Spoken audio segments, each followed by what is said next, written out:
The day John and I met at the quaint cafe, I couldn't have anticipated the beautiful love story that was about to unfold. As I waited in line to order my coffee, my eyes caught a glimpse of him standing at the counter, smiling warmly at the barista.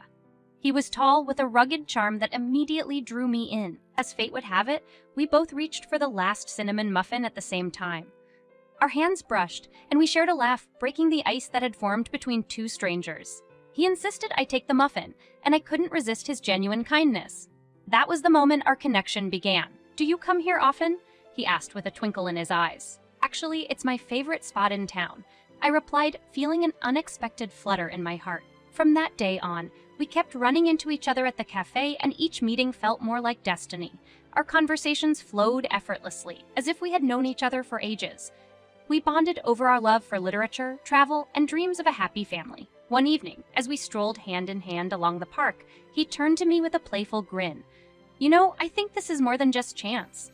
It's like the universe wanted us to meet." I blushed, feeling my heart skip a beat. I believe in fate too, and if it brought us together, then I'm grateful for it. As our love blossomed rapidly, and before long, we knew we were meant to be together. When John proposed, it was everything I had dreamed of, a romantic evening under a starlight sky, with the sound of soft music playing in the background. He got down on one knee, and tears welled up in my eyes as I said yes. The wedding day was pure magic. Surrounded by friends and family, we exchanged heartfelt vows, promising to stand by each other through thick and thin. As we danced together for the first time as husband and wife, I felt like I was floating on air.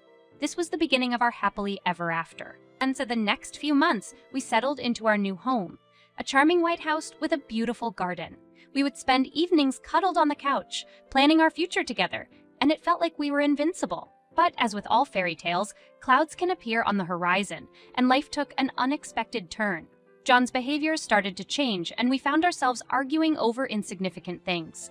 Our once blissful nights were replaced with tense silence, and I couldn't shake the feeling that something was wrong. Little did I know that our beautiful beginning was about to be tested, leading us down a tumultuous path we never imagined. As the days turned into weeks, John's strange behavior persisted, and the happiness we once shared seemed to slip through our fingers. I tried my best to talk to him, to understand what was bothering him, but he always dismissed my concerns with vague excuses. One evening, after a particularly tense argument, I sat on the edge of our bed, feeling the weight of uncertainty pressing down on me.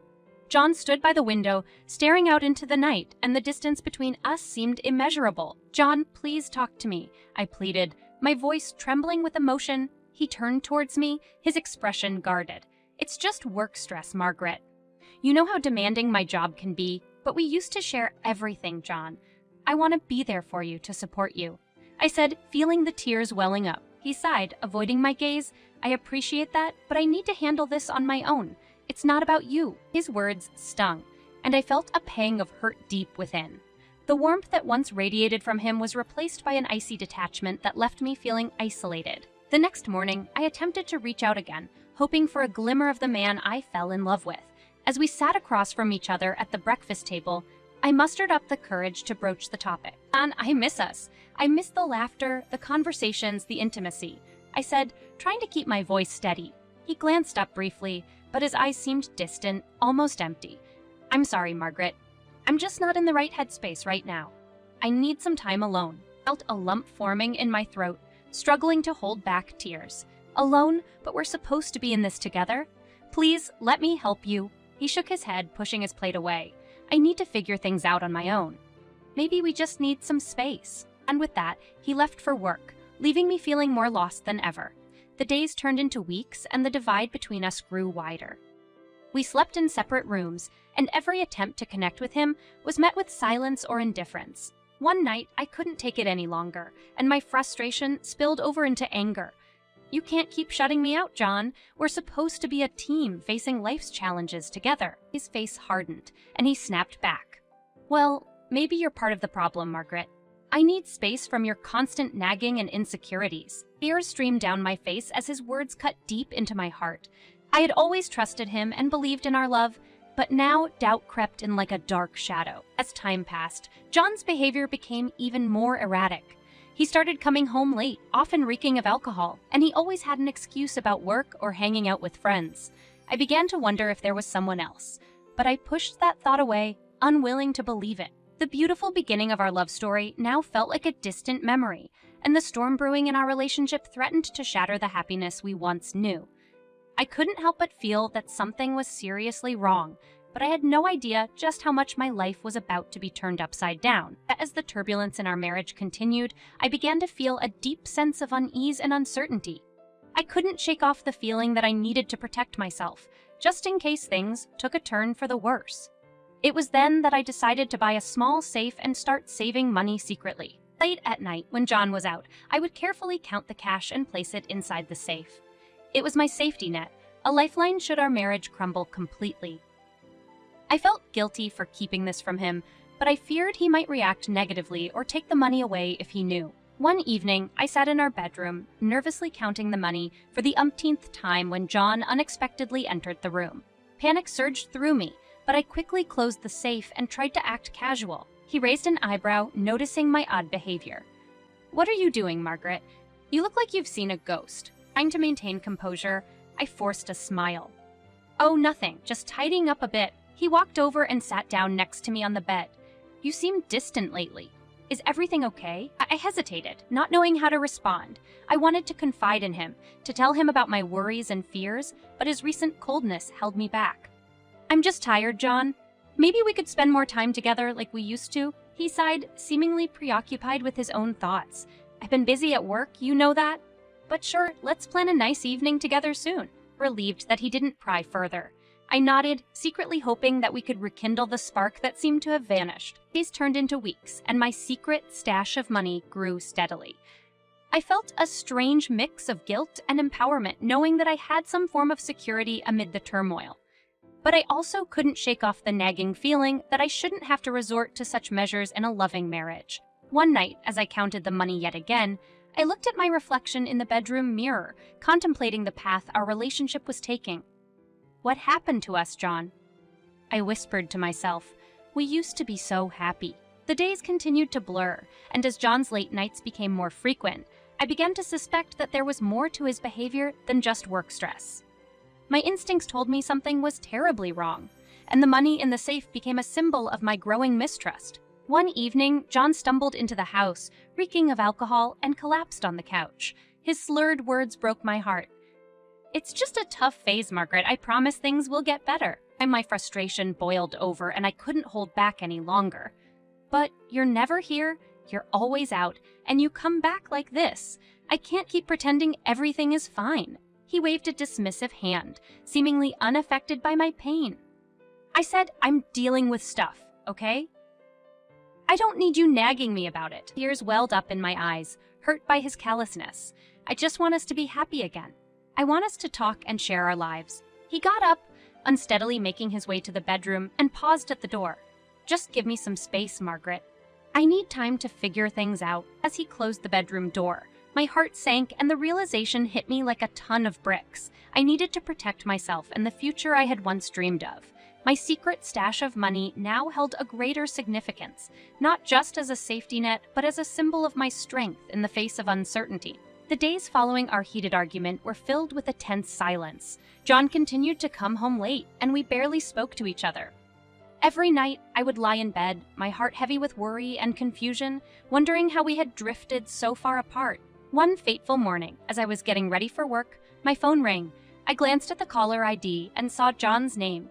Taking a deep breath, I answered the call, hoping that maybe, just maybe, he wanted to talk and work things out. "Hello?" I said, my voice cautious. "Margaret," John's voice was strained. "We need to talk." My heart skipped a beat at the sound of his serious tone. "Of course, John. What's on your mind?" He hesitated before speaking. "I've been doing a lot of thinking, and I think it's best if we take a break from each other for a while." But the words hit me like a punch to the gut. "A break? But I thought we could work through this together." "It's not that simple, Margaret," he replied, his voice sounding distant. Tears welled up in my eyes, and I struggled to find the right words. "Please, John, let's talk about this in person. We can figure things out together." "I can't do this right now, Margaret," he said firmly. "I need space, and I think it's best for both of us." "But I love you, John." I choked out, desperation creeping into my voice. His response was cold and indifferent. "I'm sorry, but I can't do this anymore. I need time away from everything." The call ended, leaving me stunned and heartbroken. I sank to the floor, clutching the phone tightly, trying to comprehend the sudden turn of events. It felt like the ground had been pulled from under me, and I was left floating in an abyss of uncertainty. In my distressed state, I decided to take the day off work and process everything that had happened. I felt lost and alone, unable to reach out to anyone for support as I hadn't shared the extent of our problems with friends or family. My heart ached for the love we once had, wondering where it all went wrong. Feeling restless and unable to stay cooped up in the house, I decided to go for a drive to clear my head. As I drove, my thoughts kept going back to the phone call, replaying the words over and over in my mind. Frustration and sadness welled up in me, and I couldn't help but call him back, hoping he had changed his mind. But the call went straight to voicemail, and I left a tearful message, pouring my heart out, begging him to reconsider. Distraught and overwhelmed, I tried to concentrate on the road ahead, but my emotions clouded my focus. As I approached an intersection, my phone buzzed with a new message notification. Instinctively, I reached for it, but in that split second, I lost sight of the road. Before I knew it, screeching tires and the sound of metal colliding filled the air. I had gotten into an accident. When I regained consciousness, I found myself lying in a hospital bed, surrounded by worried faces of medical staff. The doctor explained that I had suffered only minor injuries, mostly bruises and a few cuts. Miraculously, I had escaped serious harm. As I lay in that hospital bed, I couldn't help but think about the phone call that led to this disaster. The argument and the emotional distress it caused had distracted me from driving safely, putting my life at risk. I asked the doctor if my husband had come to check on me, hoping against hope that he would have come running after hearing about the accident. But the doctor's response was crushing. "No, I'm sorry, but no one has come to see you," the doctor said with a sympathetic look. The reality of our crumbling marriage hit me hard, and I felt an overwhelming sense of abandonment. The man I had loved and trusted had turned his back on me when I needed him the most. But as the doctor continued to talk, there was a glimmer of hope. He said my condition was improving faster than they expected, and I would be discharged 4 days early. A mix of emotions washed over me. Relief at the thought of leaving the hospital earlier and facing my shattered reality, and sadness at the realization that I was now truly alone. And with a heavy heart, I prepared myself to return home, uncertain of what I would find there. Little did I know that the pain and heartache were far from over, and that my life was about to take an even more drastic turn. As I returned home from the hospital, a wave of emptiness washed over me. The walls of our once happy home now felt like witnesses to a love lost. I searched for signs of John's presence, hoping that he would have returned to check on me after the accident, but there was nothing. On the kitchen table, I found a note written hastily in his handwriting. My heart pounded in my chest as I read the words that confirmed my worst fears. "Margaret, I'm leaving for another city. I can't do this anymore. Please don't try to find me. It's over." The pain of his betrayal cut deep, and the weight of abandonment crushed me. How could the man I loved simply walk away without a second thought? I wandered through the house, feeling the void of his absence. The rooms we once shared were now filled with memories, leaving me haunted by what once was. As I entered our bedroom, I noticed that all of his belongings were gone, our life together packed into boxes and taken away. But in that moment, I couldn't comprehend how our beautiful beginning had turned into this nightmare. I felt deceived, abandoned, and utterly broken. My eyes then landed on the small safe tucked away in the closet. My secret stash of money, the money that was meant to provide security for our future, was still there. But in the face of his betrayal, its significance had changed. It was no longer a lifeline, but a reminder of the trust I had misplaced. I opened the safe and checked the money inside. It was all still there. My savings, my hopes, and my dreams for a love that would endure. But the sense of betrayal overshadowed everything, leaving me feeling empty and lost. In the days that followed, I tried to cope with the pain and confusion, but it was a struggle. I couldn't escape the torment of unanswered questions. Why did he leave? What did I do wrong? Was our love not enough? I decided to seek closure, to find out the truth from the one person who might have answers. His parents, they had always been kind to me, and I couldn't fathom why their son had treated me so callously. With a heavy heart, I made my way to their house, unsure of what I would find. When I arrived, I was greeted by familiar faces, but their expressions held a mix of surprise and awkwardness. His mother, Mrs. Thompson, spoke first, Margaret, what a surprise to see you. Is everything okay? I took a deep breath, trying to hold back tears. No, everything is not okay. John has left me and I don't understand why. I thought you might have some answers. Her husband, Mr. Thompson, stepped forward, looking uneasy.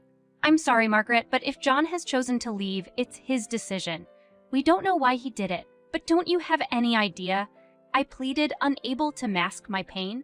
Mrs. Thompson exchanged a nervous glance with her husband before replying. John said he was unhappy and he needed a fresh start. If he feels that way, it's up to him to decide what he wants to do. The words felt like a dagger to my heart. I had always considered them family, but their loyalty now seemed to lie with their son, regardless of the pain he had caused. But he didn't just leave. He stole from me too, I said, trying to hold back the tears. Apparently their surprise was evident, and they exchanged worried glances. Stole? What do you mean? Mr. Thompson asked. I hesitated, unsure if I should reveal my secret, but the pain and anger pushed me forward. He took my savings, over $50,000, from the safe I had in our bedroom. Their shock turned to disbelief, and they looked at each other with concern. Mrs. Thompson finally spoke. I can't believe he would do something like that. We didn't know anything about this. The betrayal cut even deeper, and I felt an overwhelming sense of isolation. The people I thought I could turn to had nothing to offer me but disappointment. Feeling defeated, I decided to pursue legal action. I filed for divorce, seeking justice for the betrayal and theft. The courtroom became the battleground for our broken love story. And as the court proceedings unfolded, the truth came to light, revealing John's deception and callousness. The judge saw through his lies and deceit, ruling in my favor and ordering him to pay restitution of $200,000 for his actions. The divorce was finalized, marking the end of our once beautiful beginning. The pain and heartache were immeasurable, but I knew I had to find the strength to move forward. In the wake of the legal battles and emotional turmoil, I decided to let go of the toxic relationship that had shattered my dreams. Slowly, I picked up the pieces of my life and began to rebuild. The betrayal and desertion had wounded me deeply, but they also became the catalyst for my transformation. I vowed never to settle for anything less than genuine love and respect. Though the journey was painful, I found the courage to embrace my newfound independence and freedom. The beautiful beginning of my love story had turned into a painful chapter, but it was not the end. I had learned the hard way that sometimes life takes unexpected turns, and the true test lies in how we rise above the darkness and find our own path to happiness. The courtroom was filled with tension as John and I faced each other for the first time since our marriage had crumbled. Our once undeniable connection now felt like a distant memory, replaced by resentment and hurt. My lawyer stood by my side, a reassuring presence as we prepared to present the truth before the judge. I took a deep breath, determined to confront John and seek the justice I deserved. As the proceedings began, the judge's gaze fell upon me. Mrs. Thompson, please share your side of the story. I cleared my throat, trying to steady my voice. Your Honor, I loved my husband deeply, but he betrayed my trust and abandoned me without warning. Not only did he leave, but he also stole over $50,000 from me. The judge's stern expression showed that he was taking my words seriously.